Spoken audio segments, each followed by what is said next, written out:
You know what? No, if I am hard of hearing, so if you speak louder in your Okay. talk, I would love that. Sure. And I can also move on. Yeah. Thank you. Okay, so I'm gonna tell a little bit of the story of 7VORTEX because if I stay here, I think it's good. Yeah, you can hear it. I can hear you great. Thank you so Perfect. much. So when I was doing the B-Pro, in 2011 I started and I finished in 2013. I was with my wife and we decided to go to live into the wild to better iterate with the life principles because I couldn't believe that it was such a great pattern to, I'm not a biologist, so for me it was difficult to reach this understanding. So my only way to learn, my deepest way to learn is experiencing it. So we went to live into the wild, into a national reserve in Mexico, which is called Reserva Real Lagartos in the Yucatan Peninsula. Just for you to have an idea, it's in a coastal dune, which is this. So I decided, since we didn't have any tool done through the biomimicry thinking process, then I decided to build something so we can have an example that could actually give us an extra thing to talk about it. So I went to live in that house. It is just one room, and this is the coastal dune that I used to live in. There are about 16 kilometers of coastal dune, so it's a virgin place. You have a question? What does that word mean, or is that the name? Coastal dune? Coastal dune. Coastal dune. Coastal dune. Oh, sorry. Yeah, coastal dune is the ecosystem. Right? Okay. So it is also, it exists also in the Netherlands. I've seen it. I'm not sure everywhere. So for example, here we have this kind of a cliff. So it's very unique. I discovered it, I didn't know. I just went there because I wanted to iterate, and I saw that it was a healthy ecosystem to live in. And then I learned a lot. So for example, it works like a funnel. So the coastal dune makes the wind to go up. So lots of birds could go through the funnel. And one day, for example, we were there and we have a migration of butterflies, white butterflies. And I said to the local people, did you see them?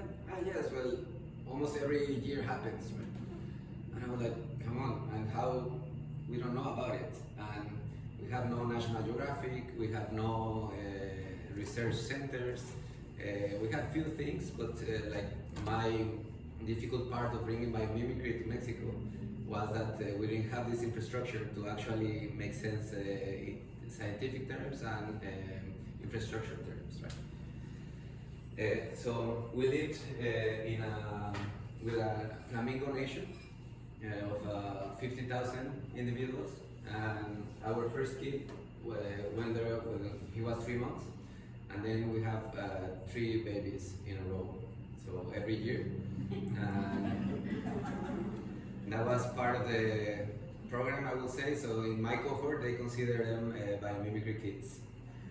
The last one, which is in the belly there, that might be the moment where I came here in 2013 and we saw a whale that has also having a baby, and the dorsal was still folded. So let's say every time it was very meaningful for me in my living experience, right? And this is part of what I want to share with you, because as B-Pros, and you will understand this kind of mind shifting that the program brings to you. And then I spent about 4 years there. So from 2011 to 2015. Every time we were going to Mexico City just to give birth in water. And then after 3 months, we're coming back there. Then I'm one of the ones that I try to organize a reunion in Yucatan. And I brought as like the next experience. Once that you finish the B-Pros, you are just there trying to live it again, right? And we didn't have anything, so I did one of these experiences that I called Biomimicry for the Soul, B-Soul, and that was done with Gamma and with Sarah. So you might be more familiar with Sarah, but maybe also with Gamma for those who have come to the ecozone.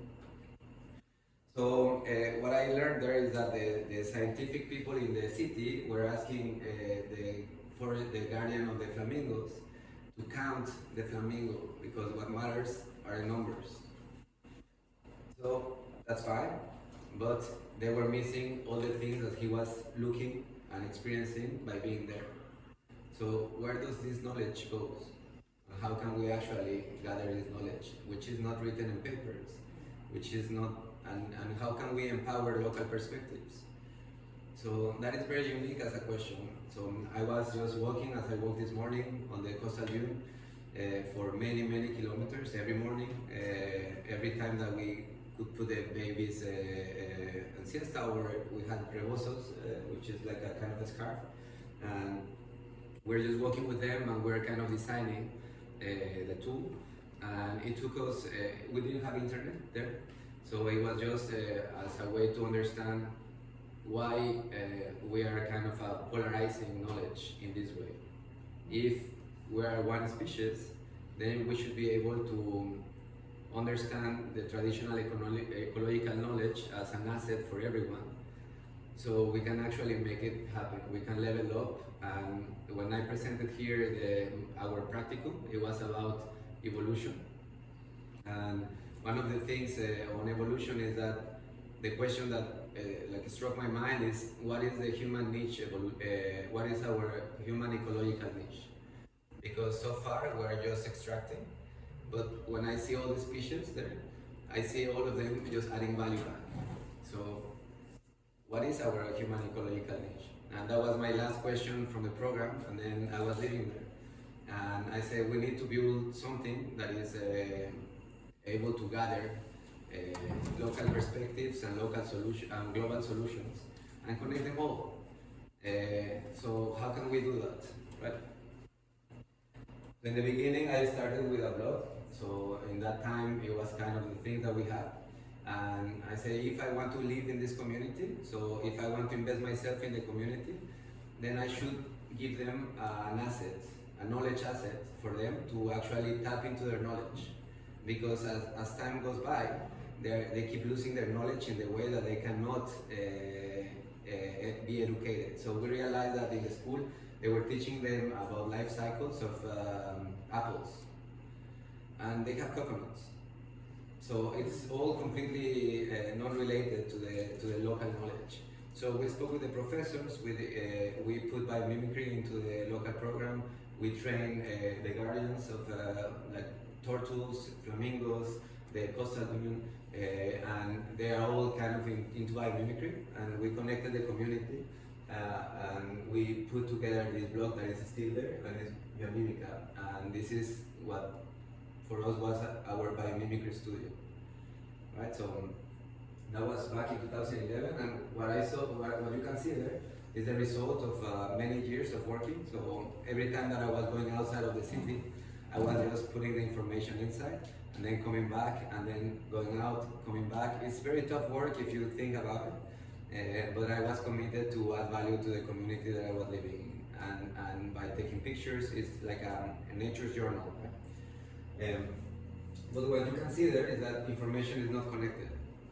So it was difficult for me to make sense, for example, if I wanted to see our habitat with biomimicry together.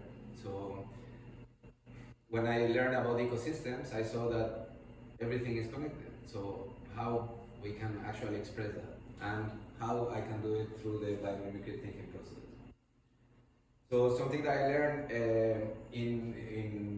at the Harbor Forest, which is one of our ecosystems, it's about energy exchanges and biological relationships.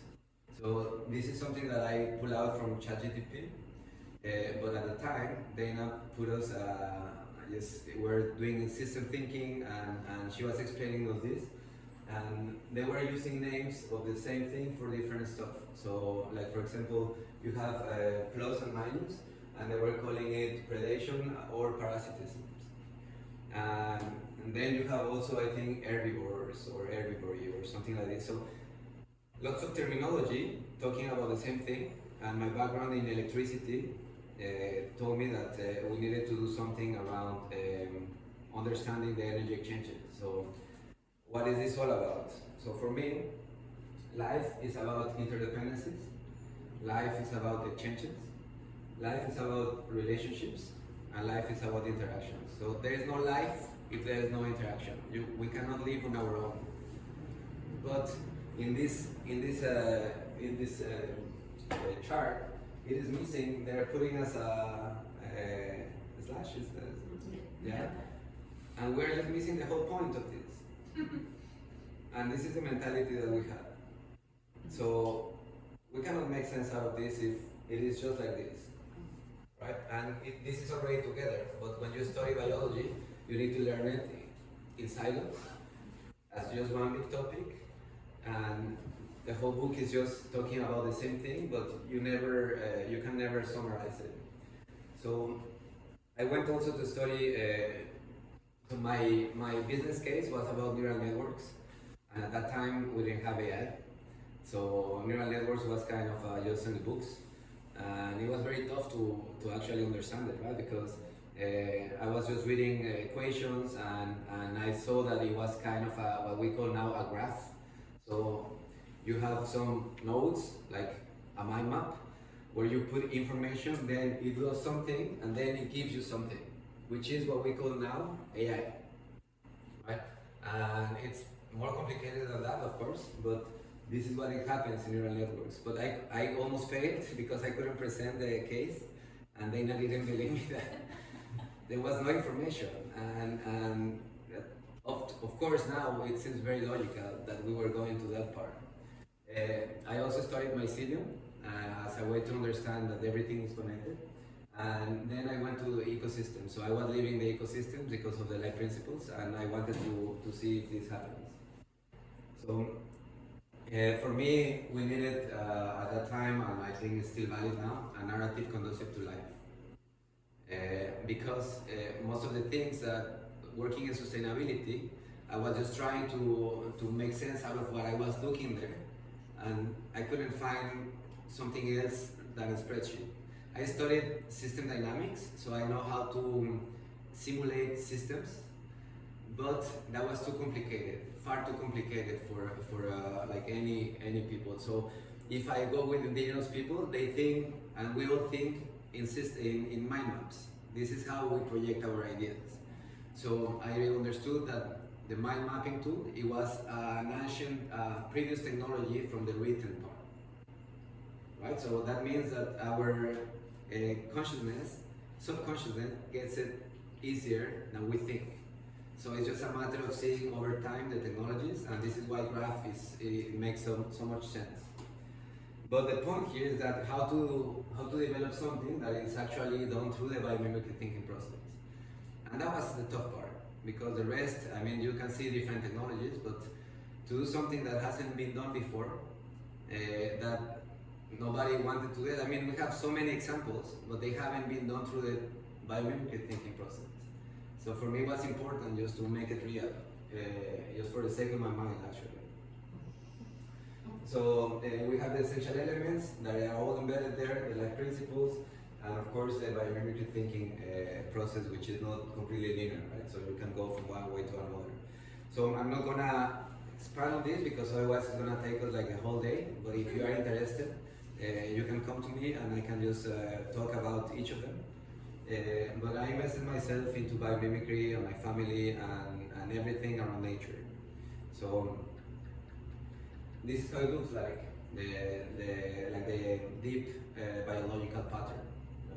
So in biology, relationships or ecological interactions are categorized by how they affect each organism. So we have that they can be affected positively, neutrally, or negatively. And one very important thing is that it's always two-way relationship. So something that you see in systems thinking and in the graph database is that you have arrows. But the indigenous people, they were always telling me, you are you, you are me, I am you. We breathe what we give. So how to merge these two visions? So for Westerns, for example, that's what I understood. We think that we are the best because we were there last. For indigenous people, because we were there last, we have so much to learn from those that they were before. So it's really a different perspective on this kind of thing. So what if we can make it beautiful and we can just bring these 9 different combinations, different exchanges into what we call 6 types of biological relationships. And I'm saying 9 because, for example, predation or parasitism, it depends who is predating who. So if in this case B is predating A, but in this case A is predating B. So you have 9 possible combinations, and even though I went deep into graph database, I think this stabilizes the whole system because you just have 9 possibilities, and this is how nature works. And when you go in graph database that looks very similar to this, you can have n numbers of relationships. So that makes the system completely like out of limits, which is fine. It works for what it needs to work. But if you wanted to do it something like a database or a knowledge base that is based in ecology or in biology and inspired by nature, then this is the way, from my perspective, that we can bring it to the game. So again, I come from business, right? So forgive my biology. So I realized, and it wasn't so much time long ago, that actually what I'm doing is called ecosystems thinking. When you put in ChatGPT, it doesn't exist, or it didn't exist, maybe now learned about it. But it is really about, if you see this, it's isolated information. If you see this one, it's connected. This is what a graph database looks like. So you have not just the nodes, so not just the squares of a spreadsheet, but you just have the relationships. So I said, this is the kind of backend or background that I need for my tool, because this is the way that I want to express it. But it has to be native in the same way. So it has to be mirroring. But when you go to graph database, you have to have the skills of coding. So it is impossible to do this if you don't have the skills. Maybe now it's getting easier, but I'm not a coder either, so it was tough for me to do it. So I said I need to build an interface that helped me to express these kind of things. So I did it, and I call it knowledge ecosystems, because it is really about gathering all this information. And what I'm gonna do now is to go to the platform, and then at some point, if you want to share, also some of you have been using it, 7VORTEX, in many ways. So maybe we can do a cross-pollination, and then I will share something else, right? So let me just find it. Here.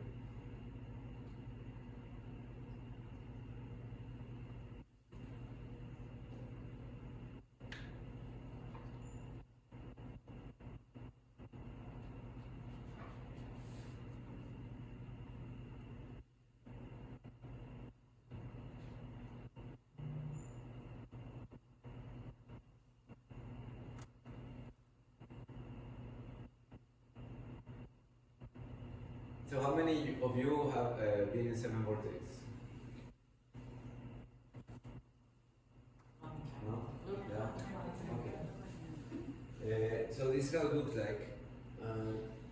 Whenever you come here, you will see the explore part. And this is what we call the creative source.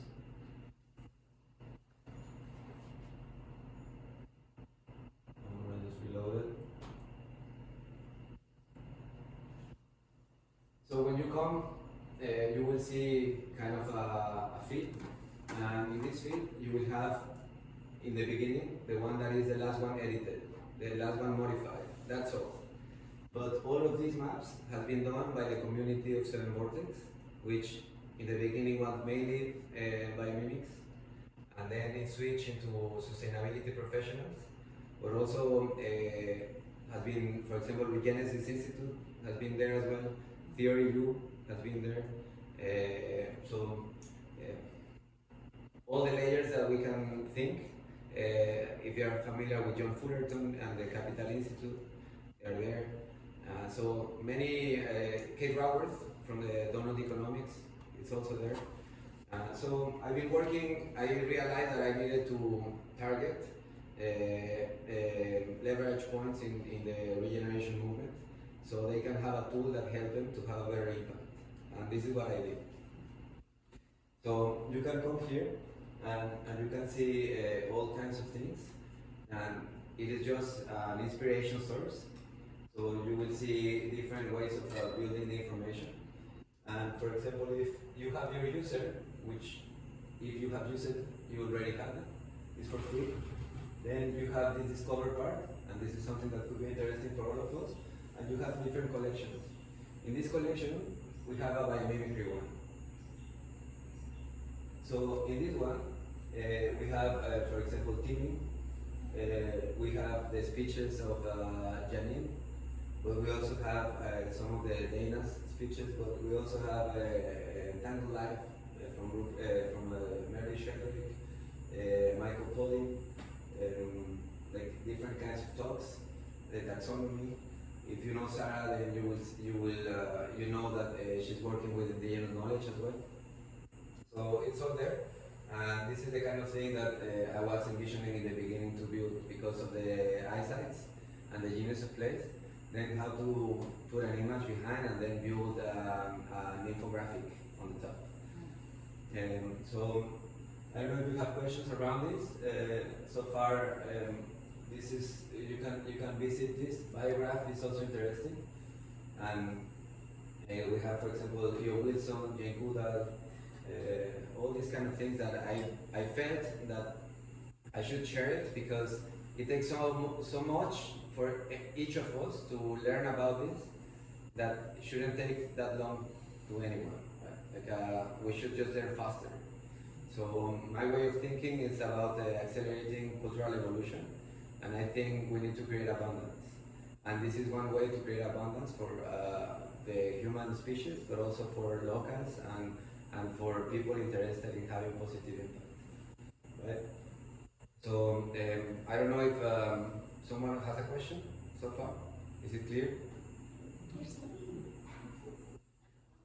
Yeah. And I think, well, we'll see. So if you come here, for example, I remember that we did one. The connection here, of course, is not great, but bioculture, what's the name? I work with Tamsin in a project that I will show part of it. So, for example, university ecosystems are there. So, let's see if we have kind of the. That program one is good. This one? Yeah, we did our whole curriculum in 7VORTEX. So, this is a curriculum 7VORTEX. Is it? Yeah? Yeah. So, this is a way to connect information, and this information is already into a graph database. And since it is done through the life principles, then there is an ingredient of self-emergence there. So it is not the machine working for you, but it's gathering the collective intelligence of everyone that is working in a positive impact for people. So what is the potential about it now that we had this conversation before? I think it's just huge, right? Because we have about 20,000 of these ones. Deborah was one of the first ones also like populating there. I don't know if you remember the name. I think it was Bilbo. No? Bilbo, yeah. Biomimicry ecosystem, something like that. But it doesn't have the relationships, it just has the connections. Yeah, which is already fine. Because when you put it just in a database, it doesn't have a relationship. So you are already building on a layer that it is important. And then the advanced level is how to use these relationships.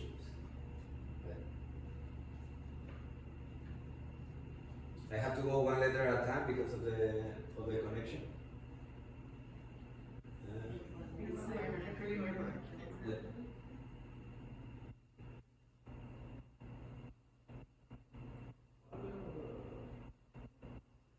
Do you remember when you did this? Yes, I did it in 2018. It was part of my video. So just think about it. Like 2018, it is still there. We have been 9 years online. And this is a promise that I did for each of you, right? Like we're gathering this information in this way, and now we need to understand how to put it in service of the planet. So we have about 20,000 of these. We have more than 7,000 users. We have 300,000 bubbles, and that translated into the graph database is just bigger. Because what you can do here is actually to code a graph database, but it is user-friendly, right? And now the graph database is there, which happens to be the same technology that Nate is using. It's Neo4j, and I started using it in 2016. So it was a bet that it wasn't clear. And I think it was the right bet to do, and we can just confirm it with what we've seen in the previous presentation. Well, can you explain a little bit more? What do you mean when you say that this is like the graph database that can feed the other one or something like that? That's what you said?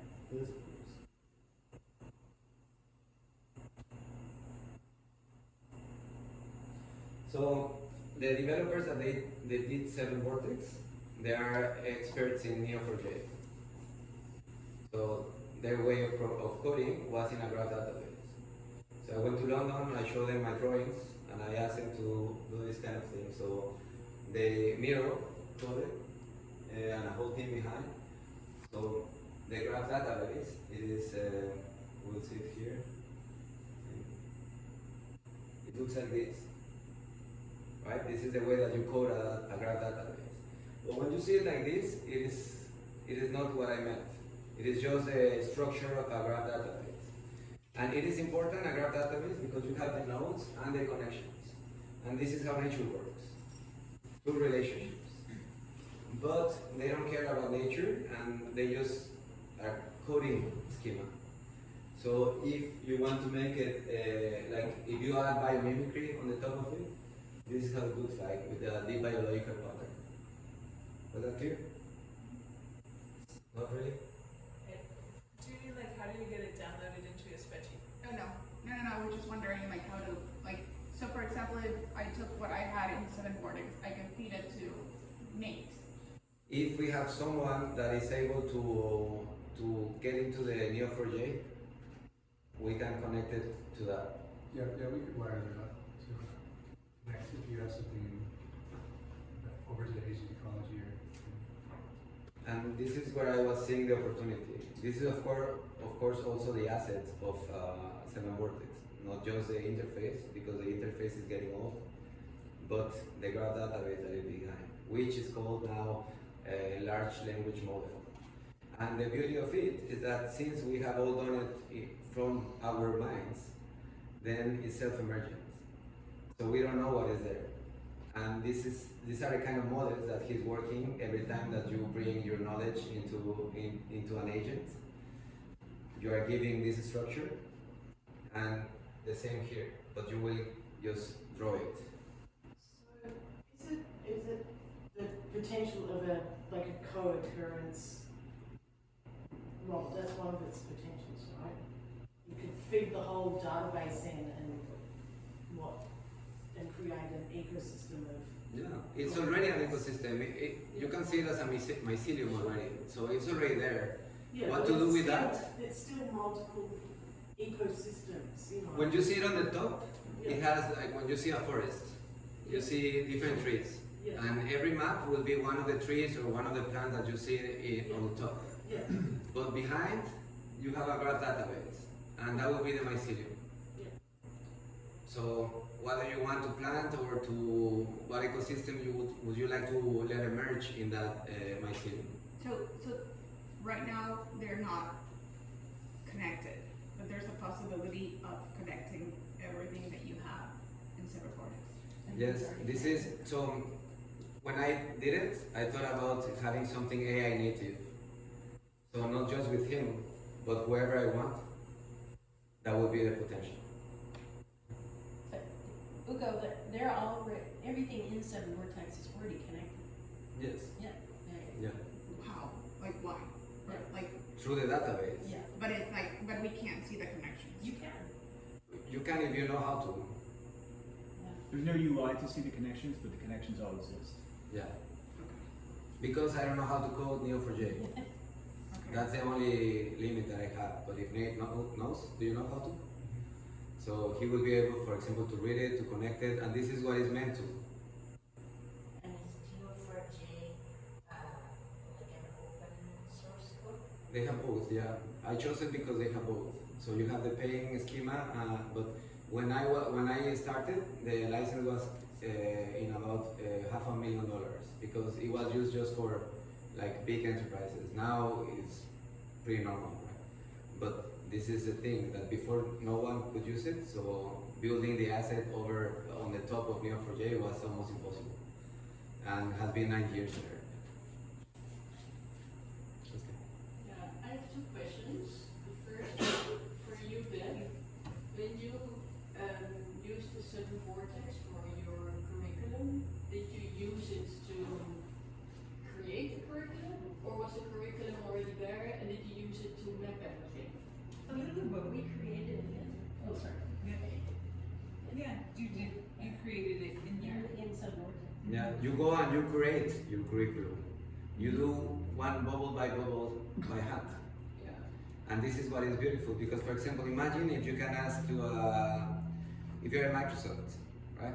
And you have, like, you hold board and you ask them, how do you see the business? Then it's experience that it comes into a graph database that would help to inform so many things. And then any of these So- nodes, you can drill down to movies, to Yeah. wars. So, for example, for university, which is the organization that Tamsin was working for, they use it for multimedia, for connecting all the multimedia things. So PDFs with YouTube, with Word. As far as you have a link, Yeah. so I'm using existing structures, Right. and I'm being modular and nested. So as far as you have the link, then you can just link it. And then you already said that for this one, it's the connections, not so much the relationships and how you classify them. Yeah. But then I was thinking, I put the relationships in because of the way it's organized, it's through theirs, but it's not like positive, negative, negative, Right. negative, zero, yeah. So if you, also if you would do that, then still relationships are dynamic, right? Mhm. It's not that if it's now. yeah, for example, for a company, if it's an ecosystemic ledger, and then you have the impact of a company, you can have it per month, and you will see how it changes over time.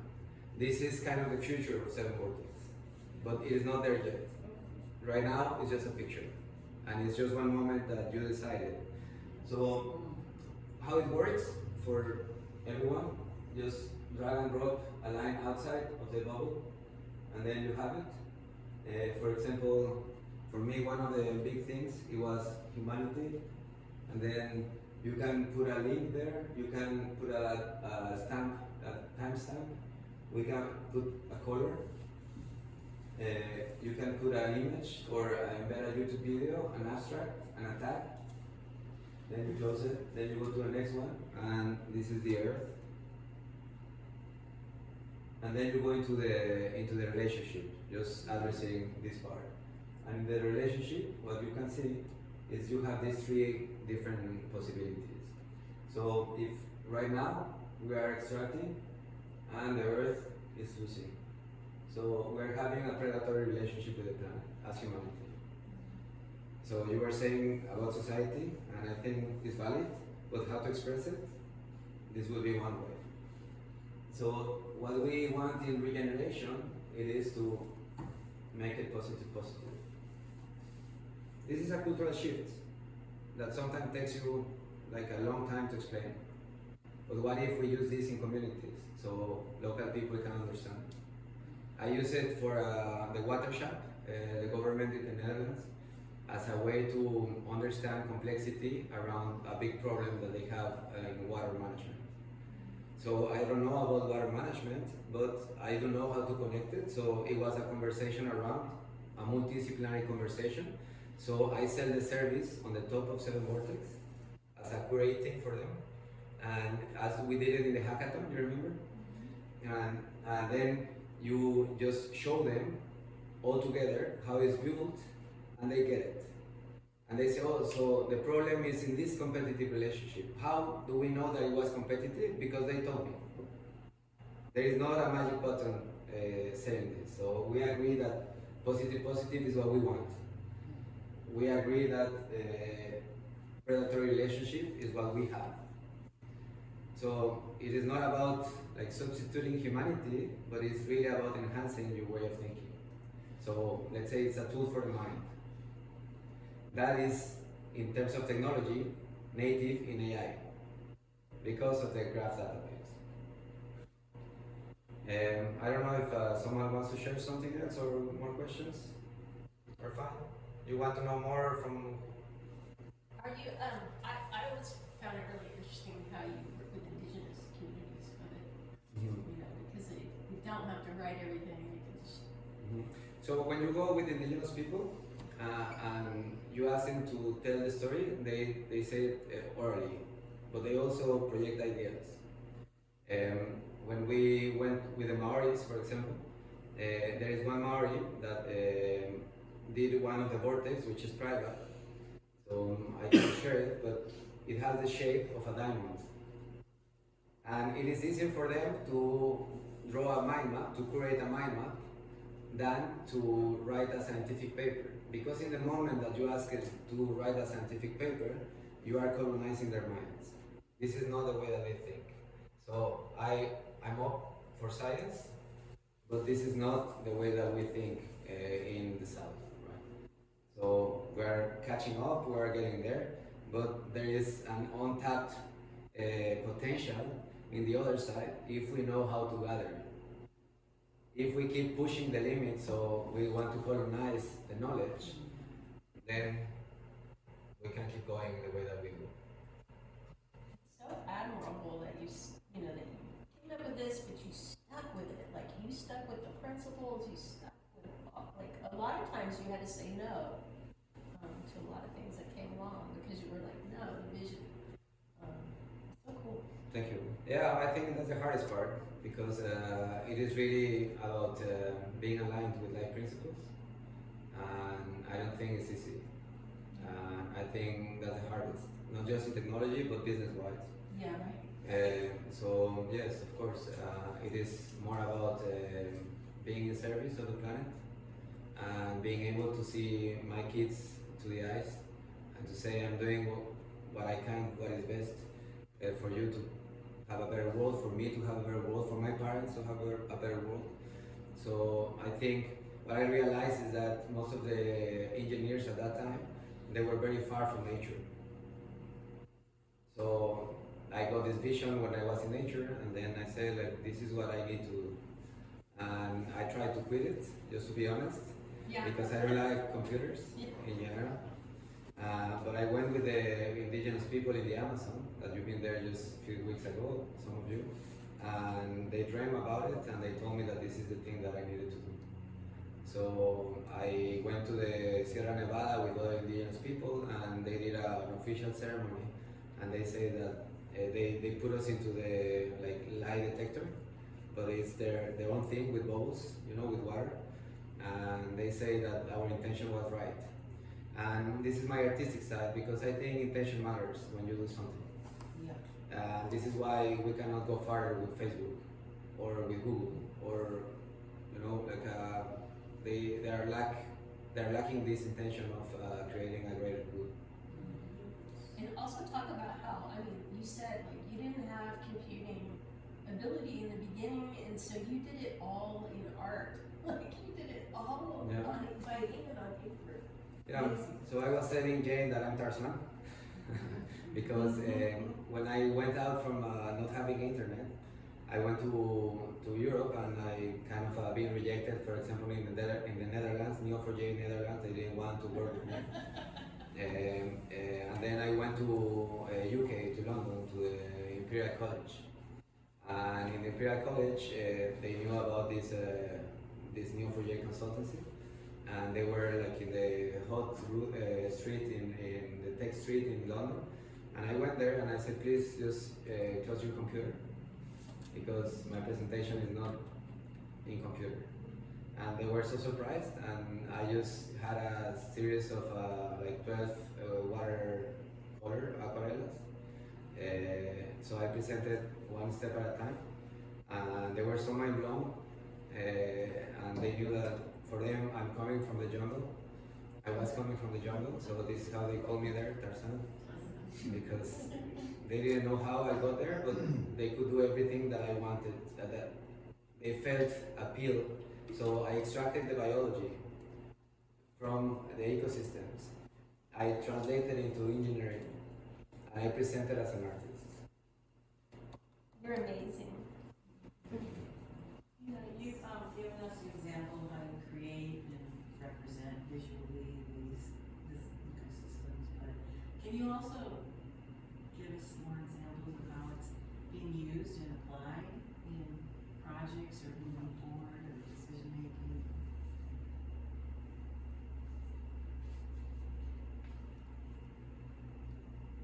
So this is the way I work with my own information, because I lost my information twice.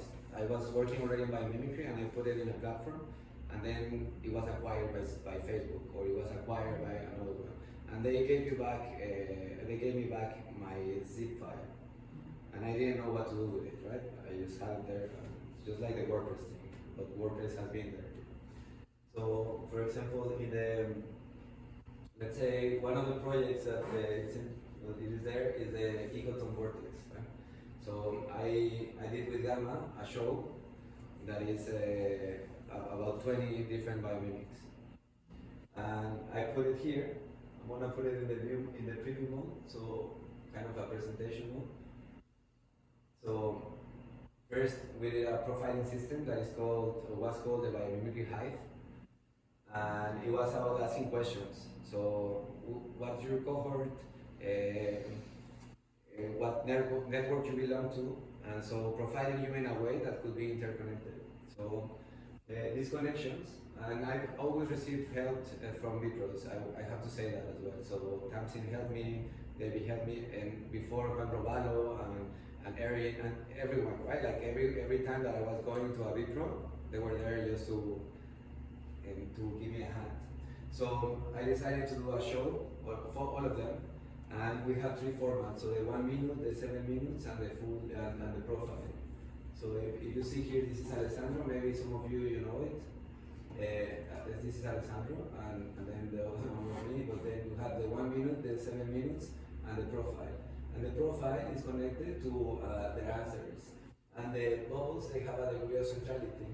So you can see that the Biomimicry Global Networks, all these people, all these Bipros, they were having a link with Biomimicry Global Networks. And then if you go to the question, like to the Hive, for example, these were the questions. We see that the cohorts starting, we have more from 2011, which is normal because I come from that cohort, so I was able to call all of them. So it's a whole different way to represent information. And if we go to another one, for example, let me see my collection, and I will show you one that is interesting.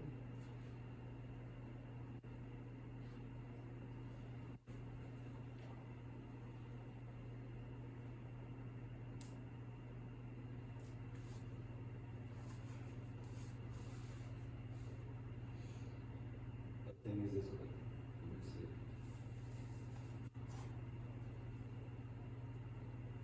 So for example, this one was really about a collective intelligence. So it could be like conflict resolution, if you want to think about it. So they have this problem, but they don't know because they all come from different disciplines. So we have been siloing people in organizations, and I'm in charge, my mandate is in technical things. The other one is in charge of communication. The other one is in charge of something else. So we all think that we're talking about the same thing, but we don't have clarity. So I go there, and then I do a round table, I map it from scratch, and I start to build it. So, for example, what we can see here, and I use the ecological relationship. This is where the value comes from. So you can see here that the water board is in a competitive relationship with agriculture, because they forbid to use water because it wasn't so healthy. But they also mention the word trust, and it's the same, the water board with the stakeholders, they are lacking of trust. So you just mix like warm data with common sense. It's a sense making tool. And then thanks to that, they realized that they needed to work together. And the problem was in terms of transparency, and there was an energy factory that is actually predating this transparency because it's not compliant. But that information was there, the other information was there, and it's very difficult to make sense out of it.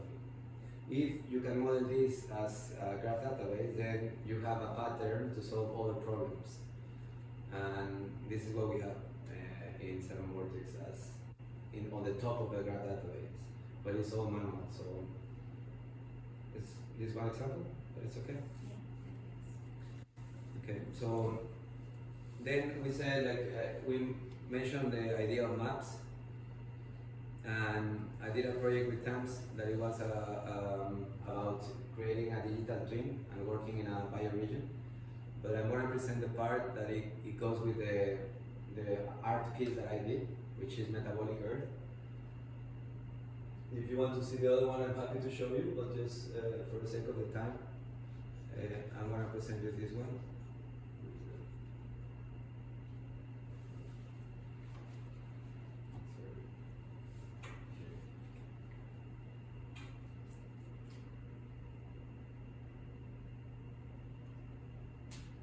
So if I can send you this, can you catch it?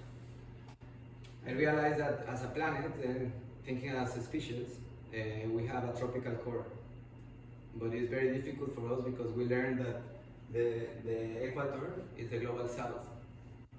So as far as we understand that this is a global south, we are not going to make any progress. So how to represent the metabolism of the planet that is water-based into a globe. And if you can pass it, please, you will see what I call also the tropical core, or it's the golden belt that we see there. And this is where biodiversity is stronger. And this is, I think, why we are more systemic, because we live in abundance. You know, like there is nothing that you have to think in the same way that when you have snow or when you have seasons. So we come from different ecosystems, and that shapes our cultures and minds. So what if we can show that this metabolism it is there? And in my dreams, it was more about showing like the water veins of the planet. So it looks a little bit more like this. Like you see all the veins. It's not there. So I can take out the layers, like wind, for example. And we can take humidity out. And this will be how our planet looks like just on the continental surface. It might be different there. But the lungs of the planet are not just the Amazon. It's all over the equator. It's also the coral reefs, it's also the seagrass. So those are the blue carbon ecosystems, as we call them. And they are mainly in the tropical core. So if we can shift this perspective, and this is what I'm trying to do today with you, I think that triggers the morphic resonance, right? If you're familiar with. So innovation happens at the same time in many places because we get conscious about something. So this is what I'm trying to do now with all what I'm explaining. I know that you are because. So I also been requested to put, for example, the greenhouse gases and advertising agencies, commodity exchanges, so we can also relate pollution with the market. And what I did, and this is why I was showing it, I also put 7VORTEX there. So how can we create a digital asset on the top of the territory, which comes from the knowledge that is local? So if we can go with the cunas in Panama and ask them to create a map and we can geolocate it, then we have a digital knowledge asset for that culture, and maybe will be also for protection, but also for them to deal with these kind of things. And since I've been working with many, as I told you, leaders, so for example, I put it there also the Global Regeneration Collab, I don't know if you're familiar with. I put the Donut Economics from Kate Lauer. I put the Regenerative Communities Network. I requested this information to each of the organizations and they agreed into giving me back the connection or the info. And Ecosystem Restoration Camps with John DeLue. The Biomimicry Global Networks at the time. So when you see all of this, let me just deactivate these ones.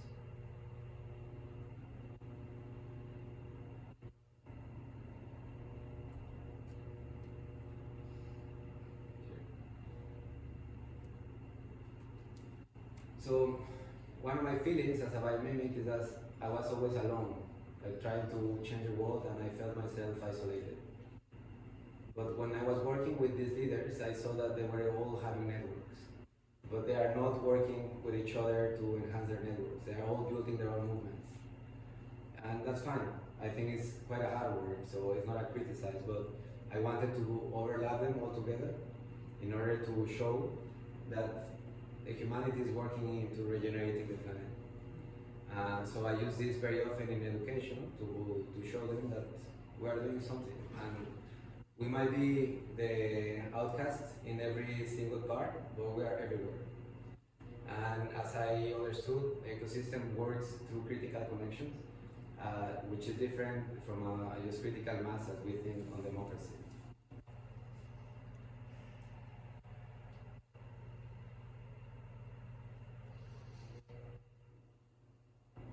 So I'm going to finish the presentation with these knowledge ecosystems. Then you saw metabolic earth as a way to express Gaia, but in a scientific mindset, biomimicry mindset. And I think 7VORTEX is about this culture, creating culture. And when I did it, I really thought about the program that I did, which has eyesights, biomimicry and design, or biomimicry case studies, bio-brainstorming, Genius of Biome, virtual design lab. So, for example, Dana was telling us that she has all these case banks or all our homeworks. If we would have done it there, they would be already coded and ready to use, right? And so my impression is that we needed a tool that was like completely aligned with us as biomimicry professionals. So I share this feeling of you creating this.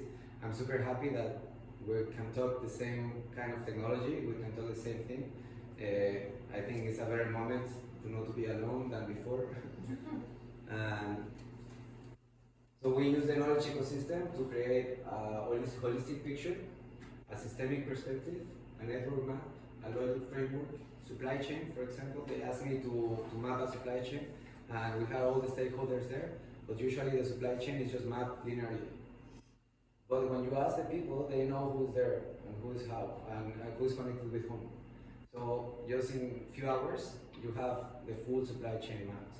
And that information could be used for something else. So in the Netherlands, they are also thinking about the micro supply chains, which are just for example, let's say Amsterdam.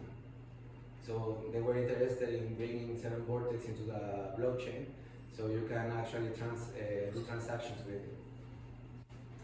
So multimedia research, strategic planning, that works very well because it is kind of a collective process.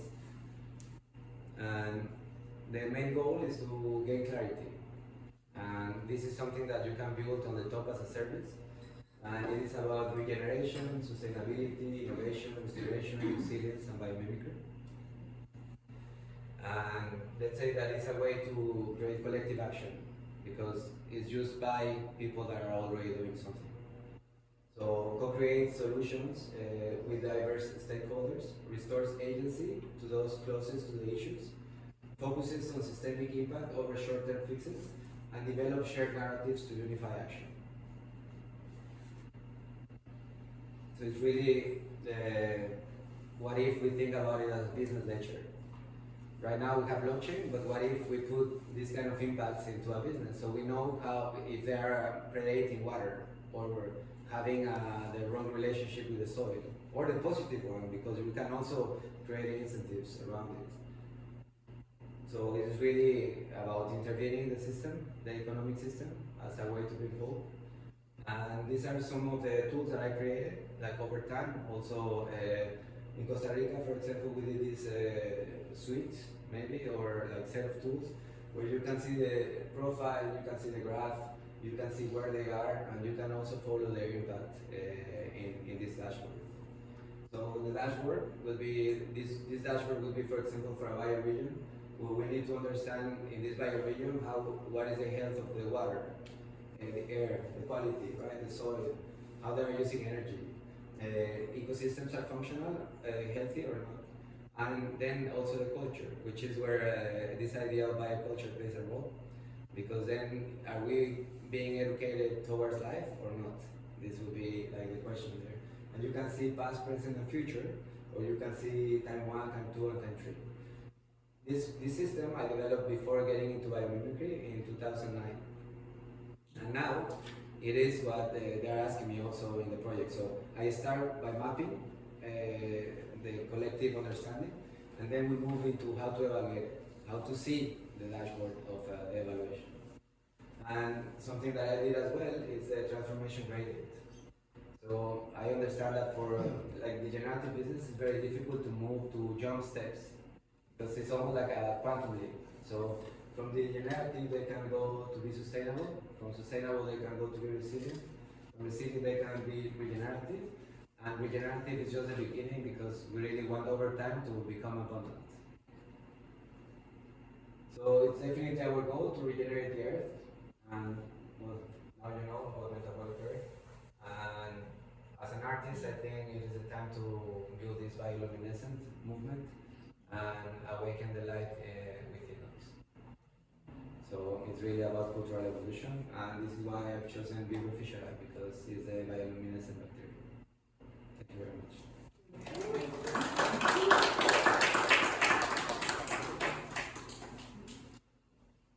Perfect timing, you know?